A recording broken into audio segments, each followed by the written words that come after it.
ನಾರಾಯಣಂ ಸುರಗುರುಂ ಜಗದೇಕನಾಥಂ ಭಕ್ತಪ್ರಿಯಂ ಸಕಲಲೋಕನಮಸ್ಕೃತಂ ಚ ತ್ರೈಗುಣ್ಯವರ್ಜಿತಮಜಂ ವಿಭುಮಾದ್ಯಮೀಶಂ ವಂದೇ ಭವಗ್ನಮರಾಸುರ ಸಿದ್ಧವಂದ್ಯಂ ನಾರಾಯಣಂ ನಮಸ್ಕೃತ್ಯ ನರಂ ಚೈವ ನರೋತ್ತಮಂ ದೇವೀಂ ಸರಸ್ವತೀಂ ವ್ಯಾಸಂ ತತೋ ಜಯಮುದೀರಯೇ. ಶ್ರೀ ಗುರುಭ್ಯೋ ನಮಃ. ಹರಿ ಓಂ.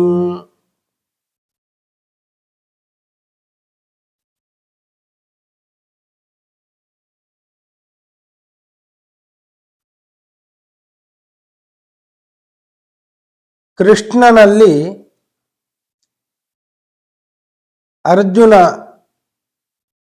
ಹೇಳಿದ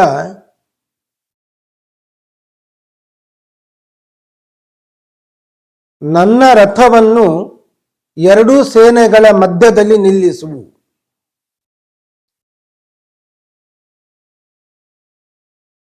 ಯಾರ ಜೊತೆ ಯುದ್ಧವನ್ನ ಮಾಡಬೇಕು ಇದೆಲ್ಲವನ್ನು ನಾನು ನೋಡಬೇಕಾಗಿದೆ.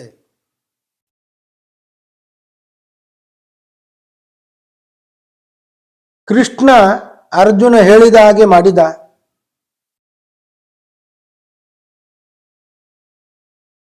ಅರ್ಜುನ ಒಮ್ಮೆ ಕಣ್ಣಾಡಿಸಿದ. ಎಲ್ಲ ಕಡೆ ಎಲ್ಲರೂ ನಮ್ಮವರು ಇದ್ದಾರೆ. ಎಲ್ಲರನ್ನ ನೋಡಿ ಅವ ಹೇಳ್ತಾನೆ, ನನ್ನ ಶರೀರ ಕಂಪಿಸ್ತಾ ಇದೆ, ನನ್ನ ಕೈಯಲ್ಲಿ ಇರುವ ಗಾಂಡೀವ ಧನಸ್ಸು ಜಾರುತ್ತಾ ಇದೆ,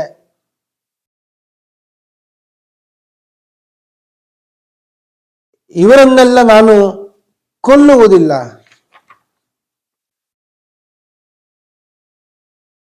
ಇವರನ್ನೆಲ್ಲ ಕೊಂದು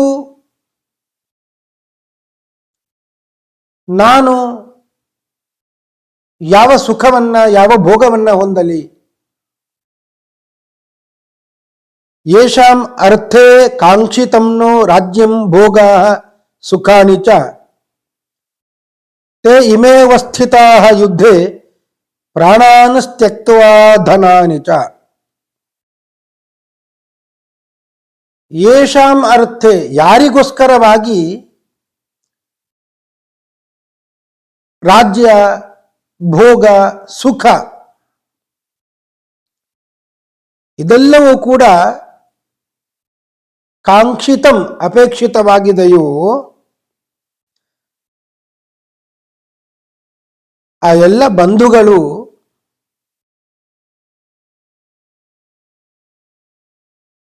ಪ್ರಾಣದಾಸೆಯನ್ನ ಪ್ರಾಣಾನು ತ್ಯಕ್ತುವ ಧನಾನಿಚ ಸಂಪತ್ತಿನ ಆಸನೆಯನ್ನ ಕೂಡ ತಮ್ಮ ಸಂಪತ್ತಿನ ಆಸೆಯನ್ನು ಕೂಡ ತೊರೆದು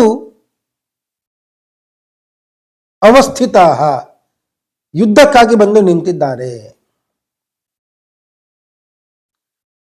ಯಾರೆಲ್ಲ ಬಂದು ನಿಂತಿದ್ದಾರೆ ಅಂದರೆ ಆಚಾರ್ಯ ಪಿತರ ಪುತ್ರ ತಥೈವ ಚ ಪಿತಾಮಹ ಮಾತುಲಾ ಶ್ವಶುರಾ ಪೌತ್ರ ಶಾಲಾ ಸಂಬಂಧಿನಸ್ತಥಾ.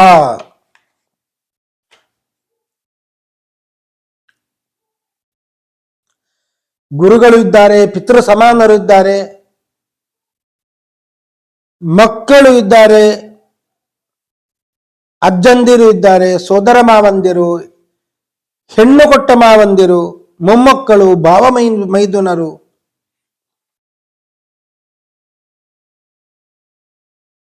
ಇನ್ನು ಉಳಿದ ಸಂಬಂಧಿಗಳು ಎಲ್ಲರೂ ಕೂಡ ಯುದ್ಧರಂಗದಲ್ಲಿ ನಿಂತಿದ್ದಾರೆ. ಏತಾನ್ನ ಹಂತುಮಿಚ್ಛಾಮಿ ಜ್ಞತೋಪಿ ಮಧುಸೂದನ ಅಪಿ ತ್ರೈಲೋಕ್ಯ ರಾಜ್ಯಸ್ಯ ಹೇತೋ ಕಿಮ್ನು ಮಹೀಕೃತೆ. ಇವರನ್ನೆಲ್ಲ ನಾನು ಕೊಲ್ಲುವುದಿಲ್ಲ. ಏತಾನ್ ನ ಹಂತುಮಿಚ್ಚಾಮಿ ಜ್ಞತೋಪಿ ಮಧುಸೂದನ, ಅವರು ನನ್ನನ್ನು ಕೊಂದರೂ ಸರಿ, ನಾನು ಮಾತ್ರ ಅವರನ್ನ ಕೊಲ್ಲುವುದಿಲ್ಲ. ಮಧುಸೂದನ, ಮಧು ನಾಮಕ ದೈತ್ಯನನ್ನ ಕೊಂದವನೇ ಕೃಷ್ಣನೇ, ನನ್ನನ್ನು ಬೇಕಾದರೆ ಅವರು ಕೊಲ್ಲಲಿ, ನಾನು ಅವರನ್ನ ಕೊಲ್ಲುವುದಿಲ್ಲ. ಅಪಿ ತ್ರೈಲೋಕ್ಯ ರಾಜ್ಯಸ್ಯ ಹೇತೋ ಕಿಂ ನ ಮಹೀಕೃತೆ, ಯುದ್ಧ ಮಾಡುವುದು ಯಾಕೆ, 3 ರಾಜ್ಯಗಳು ತ್ರೈಲೋಕ್ಯವು ಕೂಡ ಸಿಗಲಿ ಅಂತ. ಯುದ್ಧ ಮಾಡಿದ್ರೆ 3 ಲೋಕವೂ ಕೂಡ ಸಿಗ್ತದೆ. ಅಪಿ ತ್ರೈಲೋಕ್ಯ ರಾಜ್ಯಸ್ಯ, 3 ಲೋಕದ ಪ್ರಾಪ್ತಿ ಆದರೂ ಕೂಡ ಯುದ್ಧ ಮಾಡುವುದಿಲ್ಲ. ಯುದ್ಧ ಮಾಡಿದರೆ 3 ಲೋಕವೂ ಕೂಡ ಸಿಗಬಹುದು.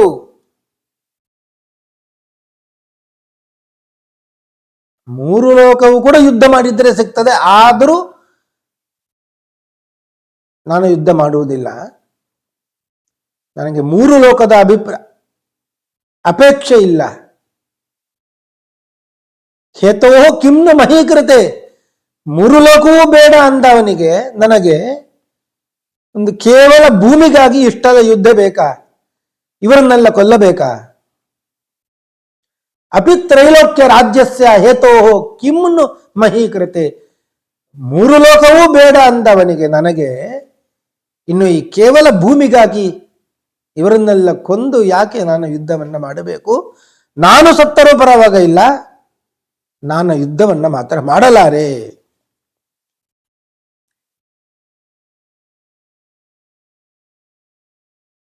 ನಿಹತ್ಯ ಧಾರ್ತ ರಾಷ್ಟ್ರಾನ್ನಃ ಕಾ ಪ್ರೀತಿ ಸ್ಯಾತ್ ಜನಾರ್ದನ, ಪಾಪಮೇವಾಶ್ರಯೇ ತಸ್ಮಾನ್ ಹತ್ವೈತಾನಾತತಾಯಿನಃ.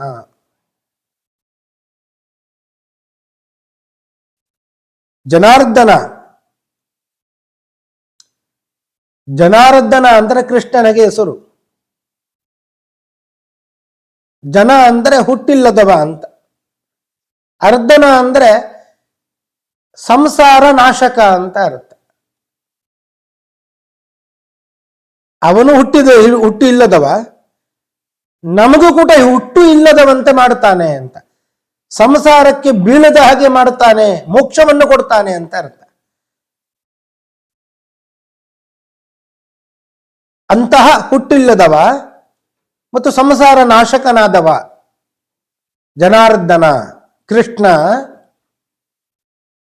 ಧಾರ್ತರಾಷ್ಟ್ರಾನ್ ನಿಹತ್ಯ, ಕೌರವರನ್ನ ಕೊಂದಿದ್ದರಿಂದ ಕಾ ಪ್ರೀತಿ ಸ್ಯಾತ್, ನಮಗೆ ಆಗುವ ಪ್ರೀತಿ ಅಂದರೆ ಸುಖ ಆದ್ರೂ ಏನು? ಪಾಪಮೇವಾಶ್ರಯೇತ್ ಅಸ್ಮಾನ್, ಪಾಪವೇ ಬರ್ತದೆ. ಹತ್ವ ಏತಾನ್ ಆತತಾಯಿನಃ, ಇವರೆಲ್ಲ ಕೌರವರು ಆತತಾಯಿಗಳು. ಈ ಆತತಾಯಿಗಳನ್ನು ಕೊಂದರೆ ಪಾಪ ಬರ್ತದೆ. ಯಾಕೆ ಅಂದರೆ ಹಿಂಸೆ, ಅದು ಹಿಂಸೆ ಎಂಬುವಂಥದ್ದು ಪಾಪ ಸಾಧನ. ಆದ್ದರಿಂದಲೇ ಇವರನ್ನೆಲ್ಲ ಹಿಂಸೆ ಮಾಡುವುದರಿಂದ ನಮಗೆ ಪಾಪ ಬರ್ತದೆ. ಈ ಆತತಾಯಿನಃ ಅಂತ ಅರ್ಜುನ ಹೇಳಿದ. ಈ ಆತತಾಯಿಗಳು ಅಂದ್ರೆ ಯಾರು? ಯಾರನ್ನ ಆತತಾಯಿ ಅಂತ ಕರೀತಾರೆ? ಭೀಷ್ಮ ಪರ್ವದಲ್ಲಿ ಆತತಾಯಿಗಳ ಲಕ್ಷಣವನ್ನು ಹೇಳ್ತಾ ಇದ್ದಾರೆ. ಅದನ್ನ ಮಂತ್ರಾಲಯ ಗುರು ಸಾರ್ವಭೌಮರು ಇಲ್ಲಿ ಉದಾಹರಿಸ್ತಾರೆ, ಯಾರು ಆತತಾಯಿಗಳು ಅಂತ. ಅಗ್ನಿದೋ ಗರದಶ್ಚೈವ ಶಸ್ತ್ರಪಾಣಿರ್ಧನಾಪಹ ಕ್ಷೇತ್ರ ದಾರಾಪಹಾರಿ ಚ ಷಡೇತೆ ಹ್ಯಾತತಾಯಿನಃ. 6 ಜನರು ಇಂತಹ ಕೆಲಸವನ್ನ ಮಾಡುವವರು, ಅವರು ಆತತಾಯಿಗಳು. ಅಗ್ನಿದಹ, ಬೆಂಕಿಯನ್ನು ಕೊಡುವವರು.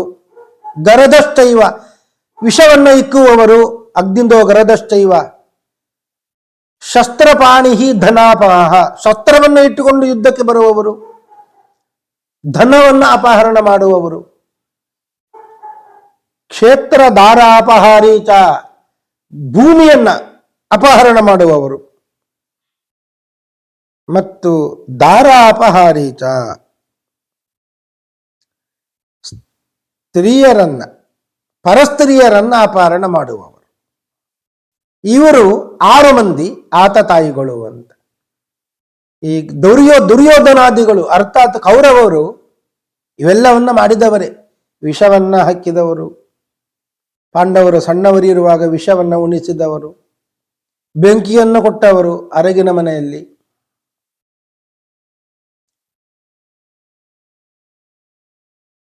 ಸ್ತ್ರೀಯನ್ನು ಕೂಡ ಅಪಹರಣ ಮಾಡಿದ್ದಾನೆ, ಭೂಮಿಯನ್ನು ಅಂತೂ ಅಪಹರಣ ಮಾಡಿದ್ದಾರೆ. ಶಸ್ತ್ರಪಾಣಿ ಧನಾಪಾಹ, ಸಂಪತ್ತನ್ನು ಕೊಳ್ಳೆ ಹೊಡೆದಿದ್ದಾರೆ. ಸಾಕಾಗಿಲ್ಲ ಅಂತ ಹೇಳಿ ಶಸ್ತ್ರವನ್ನು ಇಟ್ಟುಕೊಂಡು ಯುದ್ಧಕ್ಕೆ ಕೂಡ ಬಂದಿದ್ದಾರೆ.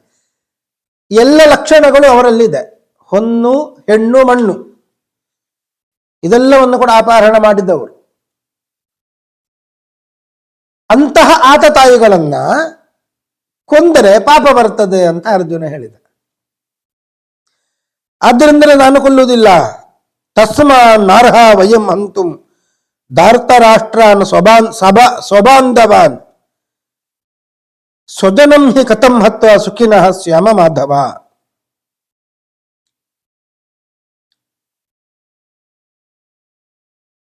ಹಿಂದೆ ಹೇಳಿದ ಎಲ್ಲ ಕಾರಣಗಳು ಇವರನ್ನೆಲ್ಲ ನೋಡಿದಾಗ ನನ್ನ ಶರೀರ ಶಿಥಿಲಗೊಳ್ಳುತ್ತಾ ಇದೆ, ಕೈ ನಡುಗುತ್ತಾ ಇದೆ, ಶರೀರ ನಡುಗುತ್ತಾ ಇದೆ, ಗಂಡಿ ದಾರ್ತಾ ಇದೆ, ಇಷ್ಟೆಲ್ಲ ಕಾರಣಗಳು ಇವೆ. ತಸ್ಮಾತ್, ಆ ಕಾರಣಗಳಿಂದಲೇ ನಾರ್ಹ ವಯಂ ಹಂತುಂ ಧಾರ್ತರಾಷ್ಟ್ರಾನ್ ಸಬಾಂಧವಾನ್, ಬಂಧು ಬಾಂಧವರಿಂದ ಕೂಡಿದ ಈ ದುರ್ಯೋಧನಾದಿಗಳನ್ನ ಕೊಲ್ಲಲು ನಾವು ಅರ್ಹರಲ್ಲ.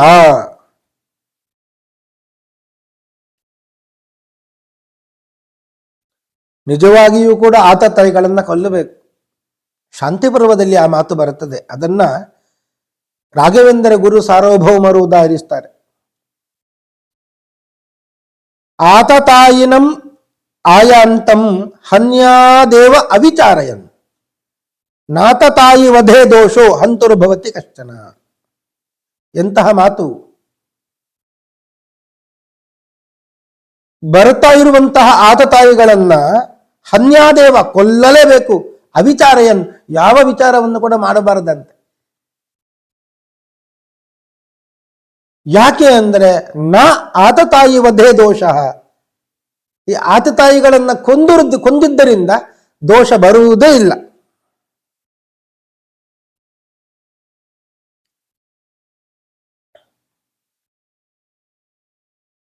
ಆದ್ದರಿಂದಲೇ ದುರ್ಯೋಧನಾದಿಗಳು ಅವರು ವಧಾರ್ಹರಾಗಿದ್ದಾರೆ. ಅವರ ವಧೆ ಸಂಹಾರ ಅದು ಕರ್ತವ್ಯ. ಆದರೂ ಅರ್ಜುನ ಹೇಳ್ತಾ ಇದ್ದಾನೆ ಆತತಾಯಿಗಳನ್ನ ಕೊಲ್ಲುವುದಿಲ್ಲ, ಕೊಂದರೆ ಪಾಪ ಬರುತ್ತದೆ ಅಂತ. ಏನು ಅರ್ಥ ಇದಕ್ಕೆ? ಅದನ್ನೇ ಈ ಮಾತಲ್ಲಿ ಹೇಳ್ತಾನೆ. ಸ್ವಜನಂ ಹಿ ಕಥಂ ಹತ್ವ ಸುಖಿನಃ ಸ್ಯಾಮ ಮಾಧವ. ದುರ್ಯೋಧನಾದಿಗಳು ಸರಿ ಆತತಾಯಿಗಳು, ಅವರನ್ನು ಕೊಲ್ಲಬೇಕು ಅಂತ ಹೊರಟಾಗ ಅಲ್ಲಿ ಮಧ್ಯದಲ್ಲಿ ಪ್ರವೇಶ ಮಾಡುವವರು ಯಾರು ಅಂದ್ರೆ ಭೀಷ್ಮರು, ದ್ರೋಣರು, ಕೃಪರು. ಇವರೆಲ್ಲ ಆತತಾಯಿಗಳಲ್ಲ. ಇವರನ್ನ ಕೊಲ್ಲಿಕ್ಕೆ ಹೋಗುವಾಗ ಅವರೆಲ್ಲ ನಮ್ಮಿಂದ ಹತರಾಗ್ತಾರೆ.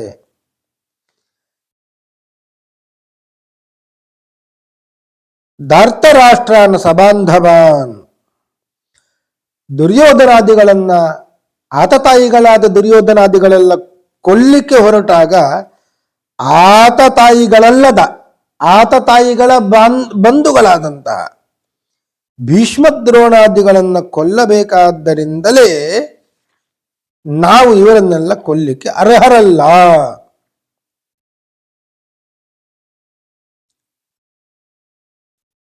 ಅವರನ್ನಲ್ಲಿ ಯಾಕೆ ಕೊಲ್ಲಬಾರದು ಅಂದ್ರೆ ಸ್ವಜನಂ ಹಿ ಕಥಂ ಹತ್ವ ಸುಖಿನ ಶ್ಯಾಮ ಮಾಧವ. ನಮ್ಮವರು, ನಮ್ಮ ಬಂಧುಗಳು, ಅವರನ್ನೆಲ್ಲ ಕೊಂದರೆ ನಾವು ಹೇಗೆ ಸುಖಿಗಳಾಗಿ ಬಾಳುತ್ತೇವೆ. ಅವರ ದರ್ಶನ, ಸ್ಪರ್ಶನ, ಸಂಭಾಷಣೆ ಇದ್ಯಾವುದೂ ಇರುವುದಿಲ್ಲ.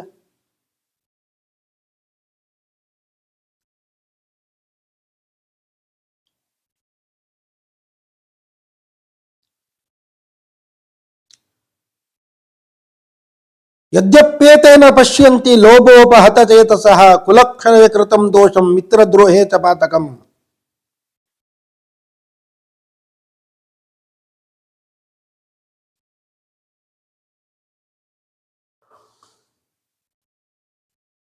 ಯುದ್ಧದಿಂದ ಎಷ್ಟೆಲ್ಲ ಅನರ್ಥ ಇವೆ ಅದನ್ನ ಅರ್ಜುನ ಹೇಳ್ತಾ ಇದ್ದಾನೆ.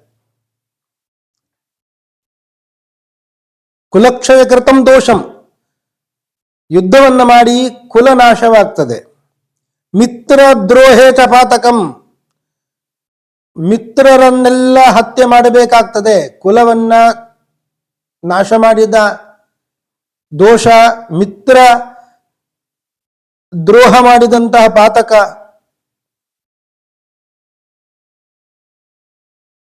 ಎಷ್ಟೆಲ್ಲ ಹಾನಿ. ಇದೆಲ್ಲವನ್ನು ಕೂಡ ತಿಳಿಯದ ದುರ್ಯೋಧನಾದಿಗಳು ಯುದ್ಧಕ್ಕೆ ಸನ್ನದ್ಧರಾಗಿ ಬರ್ತಾ ಇದ್ದಾರೆ. ಯದ್ಯಪೇತೇನ ಪಶ್ಯಂತಿ, ಇದನ್ನೆಲ್ಲ ಯಾಕೆ ತಿಳಿದಿಲ್ಲ ಅವರು?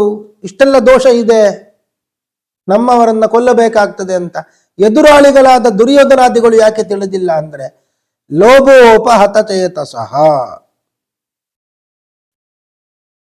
ದುರ್ಯೋಧನಾದಿಗಳು ರಾಜ್ಯದ ಲೋಭದಿಂದ ಉಪಹತ ಚೇತಸಃ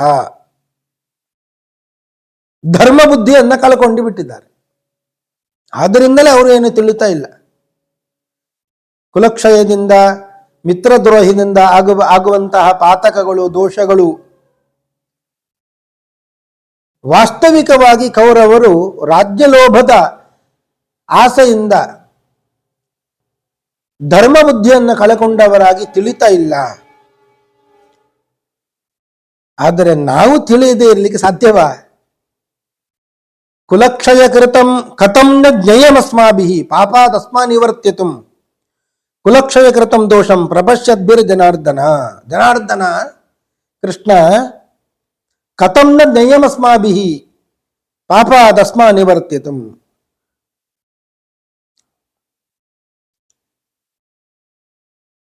ಕುಲಕ್ಷಯದಿಂದ ಉಂಟಾಗಬಹುದಾದಂತಹ ಹಾನಿ ಅದು ಏನು ಅಂತ ಹೇಳಿ ನಾವೆಲ್ಲ ಚೆನ್ನಾಗಿ ತಿಳ್ಕೊಂಡಿದ್ದೇವೆ. ಆದ್ದರಿಂದಲೇ ಪಾಪಾತ್ ಅಸ್ಮಾತ್ ನಿವರ್ತಿತು, ಇಂಥ ಎಲ್ಲ ಪಾಪ ಬರ್ತದೆ, ಆದ್ರಿಂದ ಇದರಿಂದ ಹಿಂತಿರುಗದೇ ಇರುವುದು ಸಾಧ್ಯವಾ?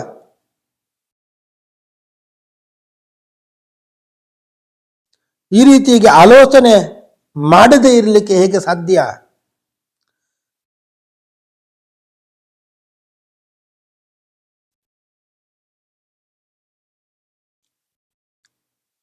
ಏನೆಲ್ಲ ದೋಷ ಆಗ್ತದೆ ಕುಲಕ್ಷಯದಿಂದ. ಕುಲಕ್ಷಯೇ ಪ್ರಣಶ್ಯಂತಿ ಕುಲಧರ್ಮ ಸನಾತನಃ ಧರ್ಮೇನಷ್ಟೇ ಕುಲಂ ಕೃತ್ನಂ ಅಧರ್ಮೋಭಿಭವತ್ಯುತ. ಕುಲಕ್ಷಯ ಆದಾಗ ಕುಲಧರ್ಮ ಸನಾತನಃ, ಕುಲೋಚಿತವಾದಂತಹ ಧರ್ಮಗಳು, ಸನಾತನ ಅನಾದಿ ಪರಂಪರೆಯಿಂದ ಬಂದಂತಹ ಆಯಾಯ ಕುಲೋಚಿತವಾದಂತಹ ಧರ್ಮಗಳೆಲ್ಲ ನಾಶವಾಗಿ ಹೋಗ್ತವೆ. ಸನಾತನ ಧರ್ಮ ನಾಶವಾಗ್ತದೆ.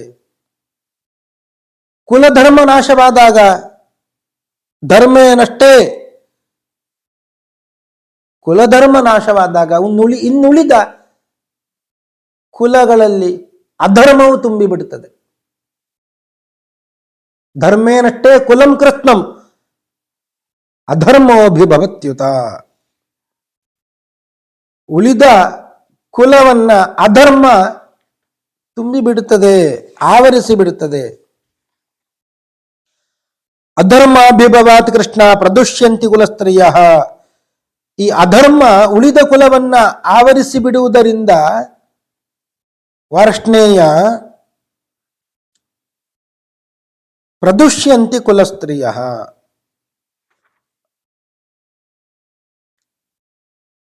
ಸದಾಚಾರಿಗಳಾದಂತಹ ಸ್ತ್ರೀಯರು ಕೂಡ ದೋಷಯುಕ್ತರಾಗಿ ಬಿಡ್ತಾರೆ. ಕುಲಸ್ತ್ರೀಯರು ಕೂಡ ಕಟ್ಟಿಬಿಡ್ತಾರೆ. ಸ್ತ್ರೀಷು ದುಷ್ಟಾಸು ವಾರ್ಷ್ಣೇಯ ಜಾಯತೆ ವರ್ಣಸಂಕರ. ವಾರ್ಷ್ಣೇಯ ಅಂದರೆ ವೃಷ್ಣಿ ವಂಶದಲ್ಲಿ ಹುಟ್ಟಿದವನೇ ಕೃಷ್ಣನೇ. ಸ್ತ್ರೀಯರು ಕೆಟ್ಟು ಹೋದಾಗ ಜಾಯತೆ ವರ್ಣಸಂಕರ, ವರ್ಣಸಂಕರ್ಯ ಉಂಟಾಗ್ತದೆ. ವರ್ಣಸಂಕರ್ಯ ಉಂಟಾಗಲಿ ಏನು ತೊಂದರೆ ಅಂದ್ರೆ ಸಂಕರೋ ನರಕಾಯೈವ ಕುಲಜ್ಞಾನಾಂ ಕುಲಸ್ಯತ. ವರ್ಣಸಂಕರ್ಯ ಬಂದ್ರೆ ಅವರಿಗೆಲ್ಲ ನರಕವೇ ಪ್ರಾಪ್ತಿಯಾಗ್ತದೆ.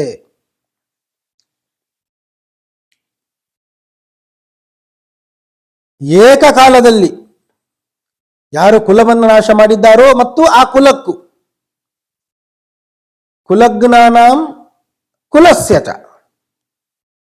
ನರಕ ಪ್ರಾಪ್ತಿಯಾಗ್ತದೆ. ನರಕ ಪ್ರಾಪ್ತಿಯಾಗಲಿ ಏನಾಯಿತು ಅಂದ್ರೆ ಪತಂತಿ ಪಿತರೋ ಹೇಷಾಂ ಲುಪ್ತಪಿಂಡೋದಕ ಕ್ರಿಯಾ. ವರ್ಣಸಂಕರ್ಯ ಬಂದ ಮೇಲೆ ಪಿಂಡ ಹಾಕುವವರು ಯಾರು ಇಲ್ಲ ಅಂತ ಆಗ್ತದೆ. ಪಿತೃಗಳೆಲ್ಲ ಪತಂತಿ, ಶ್ರಾದ್ದ ಕರ್ಮ ಮೊದಲಾದವುಗಳು ಇಲ್ಲದೆ, ತರ್ಪಣ ಮೊದಲಾದವುಗಳು ಇಲ್ಲ, ಆದ್ರಿಂದ ಅವರೆಲ್ಲ ಕೆಳಗೆ ಬೀಳುತ್ತಾರೆ, ಅಧಪತನವನ್ನು ಹೊಂದುತ್ತಾರೆ.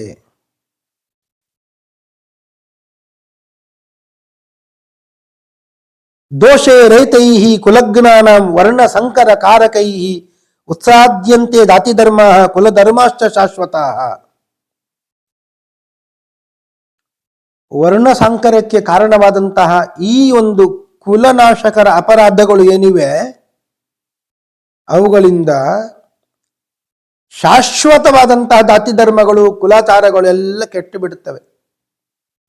ಉತ್ಸನ್ನ ಕುಲಧರ್ಮಾಣ ಮನುಷ್ಯಾನಾಂ ಜನಾರ್ದನ ನರಕೆ ನಿಯತಂ ವಾಸೋ ಭವತಿ ತನುಶುಶ್ರಮ.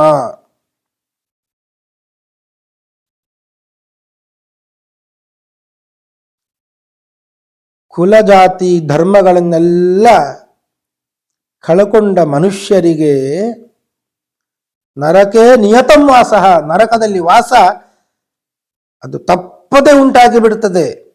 ಇದನ್ನ ಹಿರಿಯರೆಲ್ಲ ಹೇಳಿದ್ದು ಕೇಳಿದ್ದೇವೆ. ಭವತಿ ಇತಿ ಅನುಶುಶ್ರೂಮ. ಅಹೋಬತ ಮಹತ್ವ ಪಾಪಂ ಕರ್ತುಂ ವ್ಯವಸ್ಥಿತ ವಯಂ ಯದ್ರಾಜ್ಯ ಸುಖಲೋಭೇನ ಹಂತುಂ ಸುಜನ ಮುದ್ದಿತಾ. ಅಹೋಬತ, ಅಯೋ ಕೃಷ್ಣ, ಮಹತ್ವ ಪಾಪಂ ಕರ್ತುಂ ವ್ಯವಸ್ಥಿತ ವಯಂ, ದೊಡ್ಡ ಪಾಪವನ್ನ ಮಾಡುತ್ತಾ ಇದ್ದೇವೆ, ಮಾಡಲಿಕ್ಕೆ ಉದ್ಯುಕ್ತರಾಗಿದ್ದೇವೆ ನಾವು.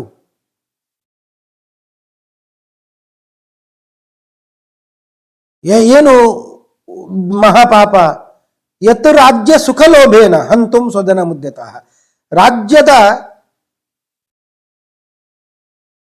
ಸುಖವನ್ನ ಪಡಿಬೇಕು ಅಂತ ಆಸೆ, ಆದ್ದರಿಂದ ಏನು ಮಾಡುದು? ಸ್ವಜನ ಮುದ್ಯತಃ ಹಂತುಂ, ನಮ್ಮವರನ್ನ ನಾವು ಕೊಲ್ಲಿಕ್ಕೆ ಹೊರಟುತ್ತಾ ಇದ್ದೇವೆ. ದೊಡ್ಡ ಪಾಪ ಇದು, ಅಯ್ಯೋ ಕಷ್ಟವೇ. ಯದಿ ಮಾಂ ಅಪ್ರತೀಕಾರಂ ಅಶಸ್ತ್ರಂ ಶಸ್ತ್ರಪಾಣಯ ಧಾರ್ತರಾಷ್ಟ್ರಾಹರಣೆ ಹನ್ಯು ತನ್ಮೇ ಕ್ಷೇಮತರಂ ಭವೇತ್.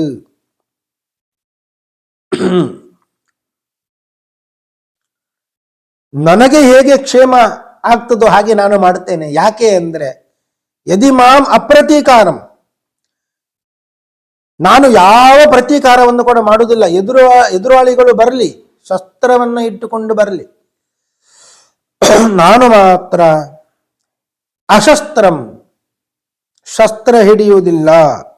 ಸುಮ್ಮನೆ ಯಾವ ಪ್ರತೀಕಾರವನ್ನು ಕೂಡ ಮಾಡದೆ ನಾನು ನಿಲ್ಲುತ್ತೇನೆ. ಅಂತಹ ನನ್ನನ್ನ ಕೌರವರು ಧಾರ್ತರಾಷ್ಟ್ರ ರಣೆ ಹನ್ಯು ಯುದ್ಧ ಭೂಮಿಯಲ್ಲಿ ನನ್ನನ್ನು ಕೊಂದರೆ ತನ್ಮೇ ಕ್ಷೇಮತರಂ ಭವೇತ್, ನನಗೆ ಅದು ಸಂತೋಷ, ನನಗೆ ಕ್ಷೇಮಕರವಾದೀತು. ನನಗೆ ರಣರಂಗದಲ್ಲಿ ಸತ್ತದ್ದರಿಂದ ನನಗೆ ಸದ್ಗತಿಯಾದೀತು. ಬಂಧುಗಳನ್ನು ಕೊಂದ ದೋಷ ನನಗೆ ಬರುವುದಿಲ್ಲ. ನಾನು ಅಪ್ರತೀಕಾರಂ, ಯಾವ ಪ್ರತೀಕಾರವನ್ನ ಮಾಡದೆ, ಶಸ್ತ್ರವನ್ನ ಹಿಡಿಯದೆ ಸುಮ್ಮನೆ ನಿಂತಿರ್ತೇನೆ, ಅವರು ನನ್ನನ್ನು ಕೊಲ್ಲಲಿ, ನನಗೆ ಸದ್ಗತಿ ಆಗ್ತದೆ. ಈ ರೀತಿಯಾಗಿ ಅರ್ಜುನನಿಗೆ ವಿಷಾದ ಬಂತು. ಇದನ್ನ ಸಂಜಯ ಧೃತರಾಷ್ಟ್ರನಿಗೆ ಹೇಳಿದ. ದುರ್ಯೋಧನನಿಗೆ ಹೇಗೆ ವಿಷಾದ ಬಂತು, ಅರ್ಜುನನಿಗೆ ಹೇಗೆ ವಿಷಾದ ಬಂತು. ಸಂಜಯ ಉವಾಚ ಏವ ಮುಕ್ತ್ವಾ ಅರ್ಜುನ ಸಂಖ್ಯೆ ಉಪಾವಿಶತ್ ವಿಸೃಜ್ಯ ಸಶರಂ ಚಾಪಂ ಶೋಕ ಸಂವಿಘ್ನ ಮಾನಸಃ. ಅರ್ಜುನ ಈ ರೀತಿಯಾಗಿ ಇಲ್ಲಿ ಹೇಳಿ ಸಂಖ್ಯೆ ಯುದ್ಧ ಭೂಮಿಯಲ್ಲಿ ರಣರಂಗದಲ್ಲಿ ರಥೋಪಸ್ಥ ಉಪಾವಿಶತ್.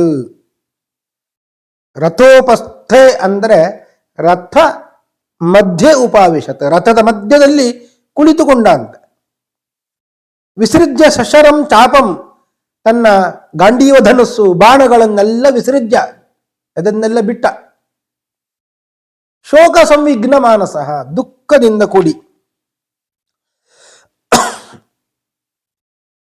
ದುಃಖದಿಂದ ನಡುಗಿದ ಬುದ್ಧಿಯುಳ್ಳವನಾಗಿ, ಶೋಕ ಸಂವಿಘ್ನ ಮಾನಸಃ, ಅರ್ಥಾತ್ ದುಃಖದಿಂದ ಉದ್ವಿಗ್ನವಾದಂತಹ ಮನಸ್ಸುಳ್ಳವನಾಗಿ,